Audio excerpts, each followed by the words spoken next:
हिमालय की गोद में बसे एक छोटे से गांव में आरव नाम का एक जिज्ञासु बालक रहता था। वह जीवन के रहस्यों को जानने के लिए हमेशा उत्सुक रहता। एक दिन उसने अपने गुरु से पूछा, गुरुदेव, योग क्या है और इसका जीवन में क्या महत्व है?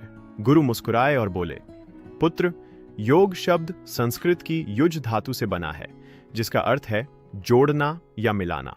योग का मतलब है आत्मा का परमात्मा से मिलन, शरीर मन का संतुलन और विचारों की शुद्धि। गुरु ने आगे समझाया, महान आर्षि पतंजलि ने अपने ग्रंथ योग सूत्र में कहा है, योग चित्त वृत्ति निरोध, अर्थात चित्त की वृत्तियों का निरोध ही योग है।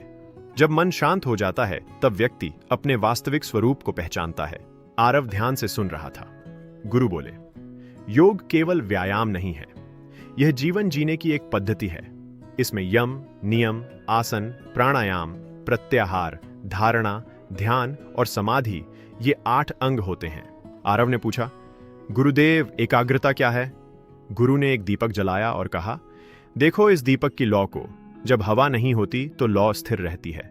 उसी प्रकार जब मन इधर उधर नहीं भटकता और एक ही बिंदु पर टिक जाता है, उसे एकाग्रता कहते हैं। यह योग का 7वां चरण, ध्यान प्राप्त करने की सीढ़ी है। आरव ने अभ्यास शुरू किया। प्रारंभ में उसका मन भटकता रहा, पर धीरे धीरे वह अपनी श्वास पर ध्यान केंद्रित करने लगा। उसका मन शांत होने लगा। कुछ समय बाद उसने गुरु से पूछा, समाधि क्या होती है?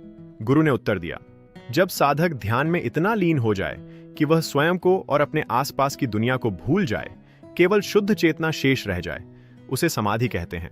यह योग की अंतिम अवस्था है, जहां आत्मा और परमात्मा का मिलन होता है। गुरु ने उदाहरण दिया, जैसे नदी अंत में समुद्र में मिलकर अपना अलग अस्तित्व खो देती है, वैसे ही साधक समाधि में परम सत्य में विलीन हो जाता है। वर्षों के अभ्यास के बाद आरव का मन स्थिर और शांत हो गया।